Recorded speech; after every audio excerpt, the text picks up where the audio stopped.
This week on Pole House Black Pot Weekend Getaways, we're on our front porch. It's a Sunday before Memorial Day. What's on the menu? We're doing a lemon stir crazy cake. So stick around.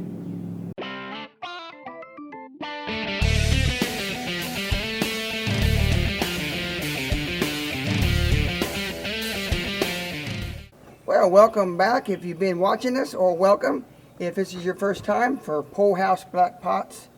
This weekend we're on the front porch. We're not getting away. So. No, it's Labor Day or Memorial Day weekend. Memorial Day weekend. And we have some family members that really don't have people to go to, so we stick pretty close to home. We're fixing something for our dinner tonight. Yeah, dessert. It's a dessert, and what's it called? This is a lemon cake. What's it called? It's a wacky lemon cake. Okay, wacky lemon cake. Some people call it a stir crazy cake. And we'll link it down below. We've also made this as a chocolate chuck wagon cake. That's what we usually do. This one's a little different. It doesn't have any coffee in it. So we're going to get things around and try to get it together before the guy comes and mows. Yeah, the mower guy is coming. So hopefully we won't interrupt us too bad. So we'll be right back. With any wacky cake, you mix up your dry ingredients. I'll try to tell you what they are. Last week I didn't. In here I've got a cup and a half of all-purpose flour, plain old flour. To that I'm adding a cup of sugar, 1 teaspoon of baking soda, not baking powder, baking soda. Yep, very important. Get it right texture. And a half a teaspoon of salt. That's all the dry ingredients. Now then, tells you to make 3 wells.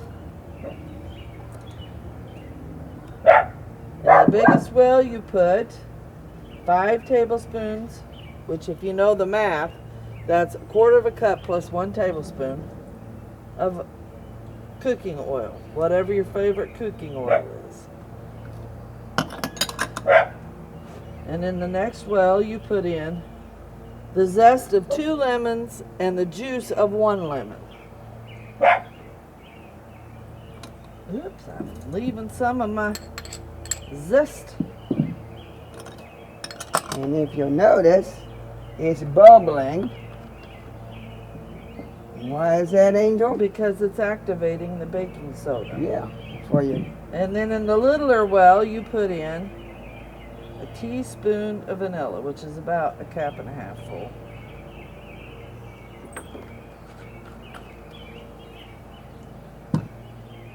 And then you pour over top 1 cup of warm water.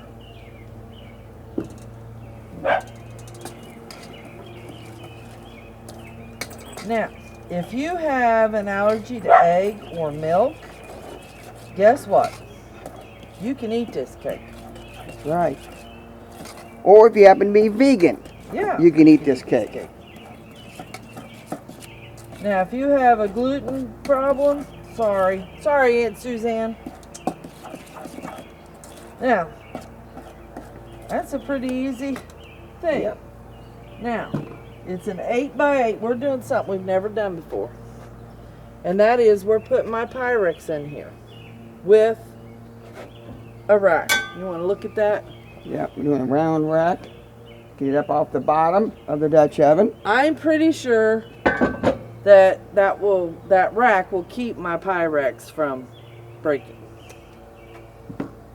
It's an 8x8. So this is a pretty small cake. We don't need a whole lot. There's just, what? 5 of us. 5 of us going to be eating tonight. Everybody else has lives of their own with other family members. So, there's that. And I'm gonna open this. Ooh, that tastes real lemony. And Iris is right behind me supervising. We're gonna set this down in there. Put the lid on it. Wade's gonna get the briquettes going and get this to baking. So we'll be right back. Looky there, I'd say they're ready. Okay, Angel said charcoal's ready. We're using a 12-inch Dutch oven for this because we had to have big enough room for that. Even though it's only an 8-inch square, it had to fit in that round Dutch oven. So, now, as we showed before, there is a rack in the bottom, a wire rack. So we have some headspace in there for the heat to radiate around the bottom of that Pyrex. So because of that, that means that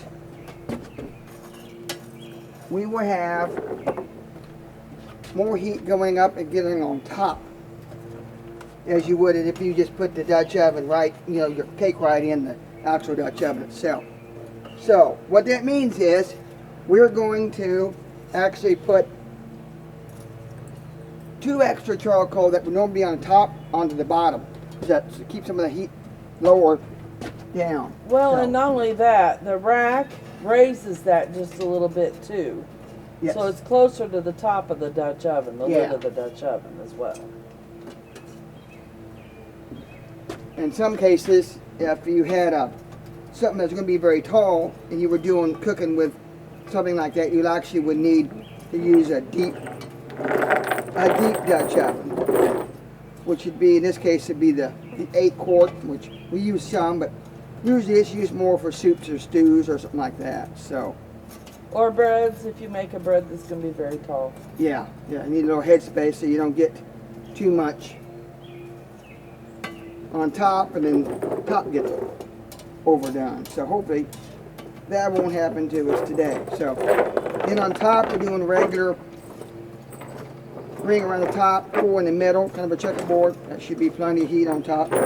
Now I presume we've never done this cake before in here, so hopefully it's going to work out. Actually, we've never done this cake at all, so first time, but that's all right. It's fun sometimes trying new recipes all the time. Well, and this just goes to show anything you cook in your oven or your stove, you can cook in a Dutch oven. Yeah, you can do lots of things in a Pyrex or a metal pan, whatever you put in your oven, on a rack in here and cook without any problem. So probably a 30-minute roughly right into cook time. So we're going to go ahead and set our timer for 10. We'll do 2 rotates, and then hopefully in 30 minutes we'll have beautiful done cake. So we'll see you here in a minute.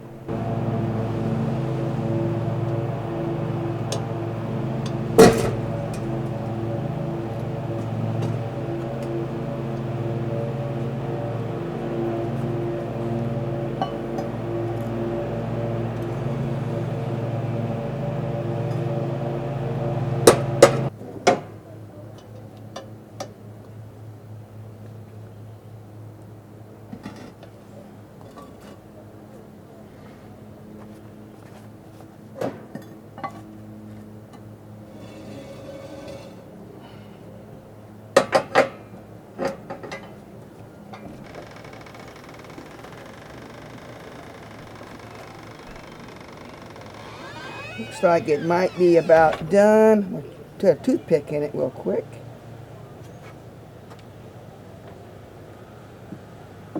I see a tiny bit on there. So not quite? It's not quite.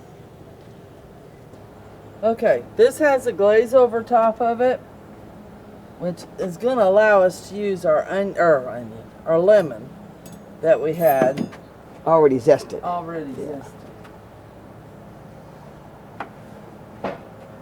Just so you know, I went ahead and squished it down so it would make more juice. And thank you for the zester, Tracy from Iowa. Friends from Iowa.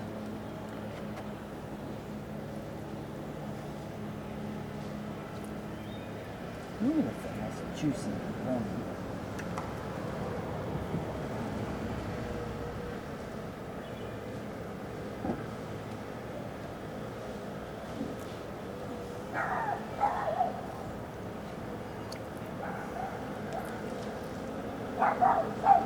Okay.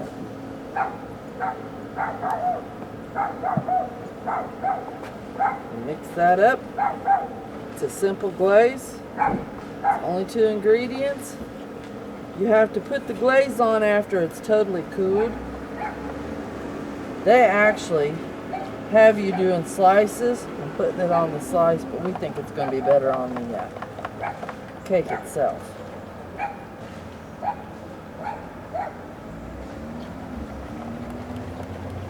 Mix that up till it's smooth. We're going to have to mix it up again after it's had a chance to set. So that's it. We'll come back when it's done. All right. We're sure this is done yeah, now. got my gloves on. It should be. Got to just double check my toothpick. Oh, I got it over here. There it is. Okay. I don't know why it wouldn't be, but we'll make sure.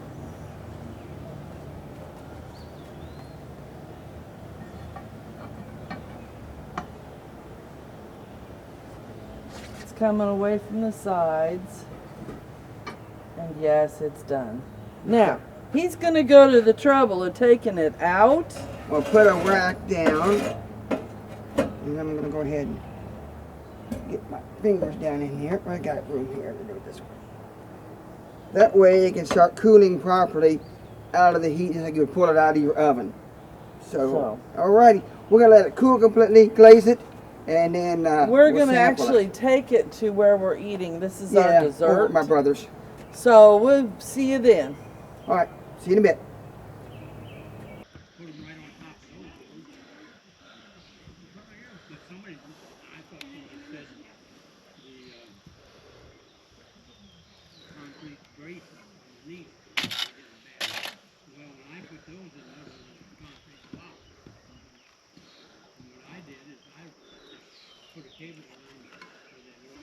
Okay, we're going to try this, but before we try it, I did want to say if you want this to be more yellow and look like lemon, you can put yellow food coloring in it. Yeah. I didn't do that. We already put the glaze on it. So. And it's cooled down. We're over totally cool. Over in my brother's house now. Yep, we had a good dinner. Yep. That is good.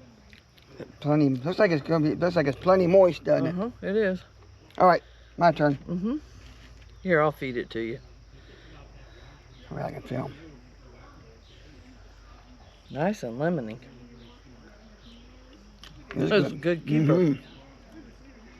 So if you like this video, give us a thumbs up, which is like, share us on Facebook or Instagram. And don't forget to hit that bell notification. What else do they need to do? Don't forget to subscribe. We'll see you next week. All right, thanks for watching, everybody. Bye.